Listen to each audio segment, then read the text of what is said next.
Hey guys, Jesse Tellin here with Just Go Skiing. I stopped in here to Tahoe Peaks. I'm here with Scott McCrae, owner and trainer here. And Scott, I've come in because I'm looking for something that's really gonna get me ready for the 19-20 season that's different than your standard run-of-the-mill ski exercises. I know you've been in the area for a long time, you've been training here for a while, you train athletes, so looking forward to see what we can do to get me and my guests ready. Absolutely. You know, ski training, it's kind of a buzzword. Everybody has kind of exercises that come to mind, but there are definitely a lot of factors that seem to go overlooked. So I'd be happy to address that with you, and let's get started. Love it. So one thing to think about, obviously there's a lot of exercises that come to mind when you think about skiing, but if you want to do something that's not run-of-the-mill, you want to be taking a look at certain factors. One of those is going to be the cardio that is specific to your sport, which in this case, we're looking at skiing. Nutrition is a different topic. We can talk about that in another video, but, Jesse's question is on what he can do.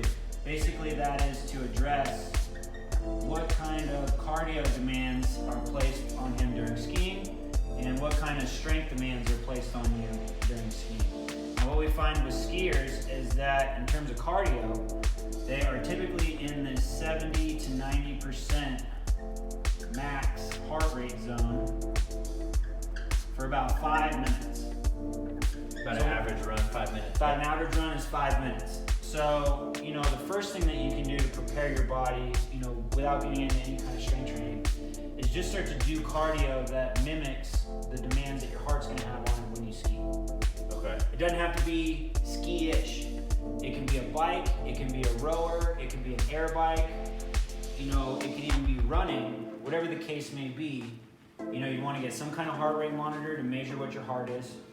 You want to figure out what your zone is, your max heart rate, and then you want to be getting into this specific zone for this amount of time.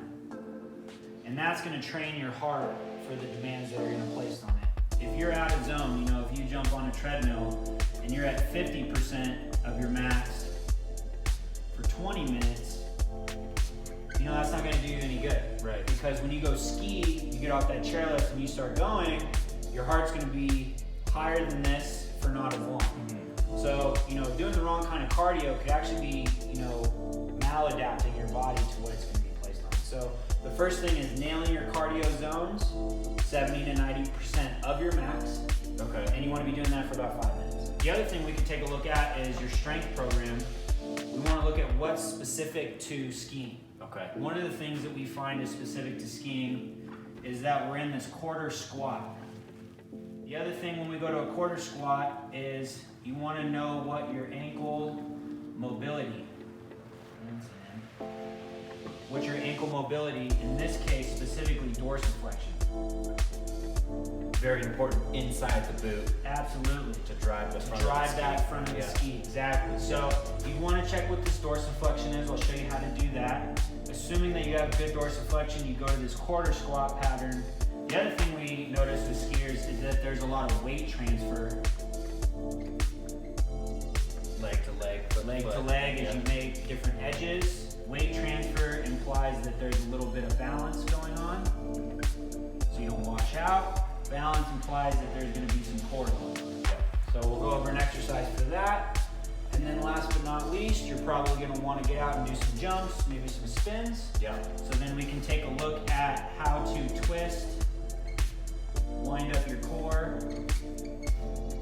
Yep. Very important. Very important. And how to do that safe, smart, without bringing in any risks to injuring your back. Love it. Cool. So we've got 3 different exercises. Scott's going to show us how to do them. I'm excited, and let's shred fit. One thing when we're looking at quarter squat and flexing the boots is ankle dorsiflexion. You want to make sure you have good ankle dorsiflexion. If you don't have good ankle dorsiflexion, you're not going to be able to load the boot. You're going to compensate, probably lose power, or even worse, cause an injury. So with that being said, let's check ankle dorsiflexion. Jesse, go ahead and take a knee for me here. Back knee down on the pad. Okay. Front foot comes out. Yep, right about here. So we want a 90-degree angle to start. So bring it out a little bit, bring it over a little bit, right about there. And then then basically I'm gonna take what could be like a ski pole. I'm gonna place it 2 inches from his toe.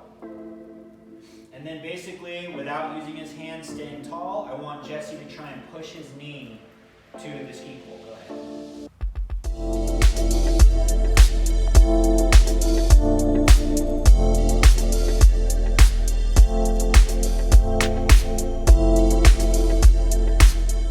Okay, so now that we know that the ankle dorsiflexion is clear, we can start to move into this quarter squat. When we're looking at a quarter squat, we can use a couple different things. If we want to tax our upper body, a couple of 5-pound weights, maybe more. Basically, you're going to take your ski stance, and as you go into your quarter squat, you're just going to lift those arms out, pause for a second, bring it upright. Alright? Go ahead and show them how to do this. So you take your ski stance, you want to mimic that. Okay. Good. Make sure you're in the boots. Yeah. And then as you squat down, raise them out in front, come back down. Good. Now you want to make sure that you're getting those shins forward. Classic good squat technique would say don't do this, but we're not doing a classical squat. We're trying to prepare the body for skiing. Yeah. So if your body's going to be in this position, it needs to be comfortable.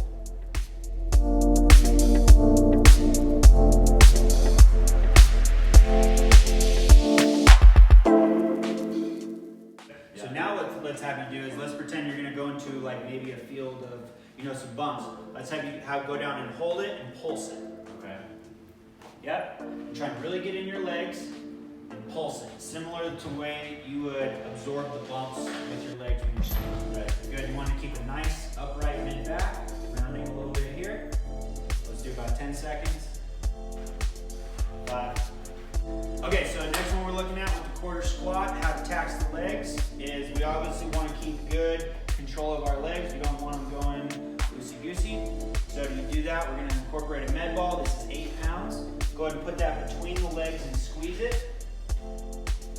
You should instantly feel those adductors, quads, core turn on. Yep. Keeping that ball, go into that quarter squat, back up.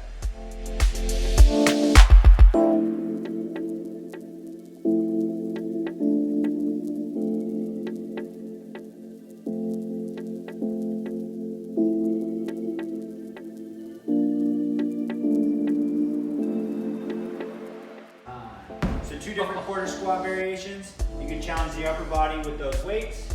You can challenge the lower body by squeezing a med ball. This was 8 pounds in this case. Great exercise for creating weight transfer is going to be a skater.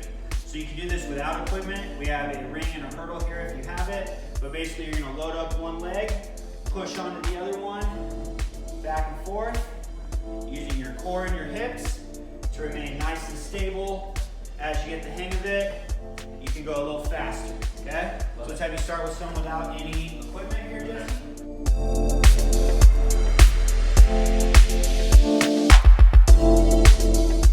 Okay, so now we can make the exercise just a little bit more difficult. Give the athlete a target to land to create a little bit more specificity. Okay. Maybe you need to land right there. Any further that way or that way is going to create a washout or a fall. You need to be right there. So now let's provide a little bit of target specificity.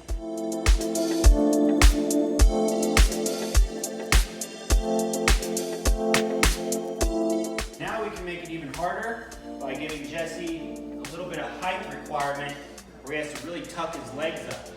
Okay, so let's try that. Okay.